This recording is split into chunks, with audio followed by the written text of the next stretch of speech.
Presyo sa mga baligyang firecracker sa Cagayan de Oro City, may barato na. Samtang pipila ka mga illegal nga pabuto na sakmit sa otoridad. Atong sayro ng detalye sa live report ni Cyril Chavez. Cyril! Yes, Tek, mga vendors o pabuto o pyrotechnics din sa Rotonda, Barangay Nazareth, Cagayan de Oro City, hinahinay nang nagpakunhod sa presyo sa ilahang mga baligya. Samtang sa laing bahin, ang mga iligal nga pabuto sa probinsya sa Misamis Oriental na kumpiska sa kapulisan. Bagsak presyo na ang mga baligyang pabuto o gubang pyrotechnics sa Cagayan de Oro City tungod minus kuno ang namalit. Ang tindera nga si Jean Cadil nagpaubos na sa presyo sa iyang mga baligya. Ang 1,800 nga rose fireworks nga 36 shots karon anaa na lamang kini sa 1,600.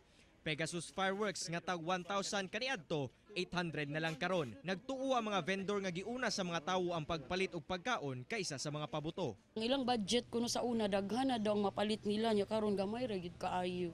Dili na kay nila makon hala kanang moingon sila na kanang mahal na gyud ay kaayo no na kanina gyud among budget gamay ra kay ilang mapalit. Samtang na-intercept sa mga personahe sa Regional Civil Service Unit o RCSU 10 ang mga illegal nga pabuto nga gikan upol, initaw ug mantikaw.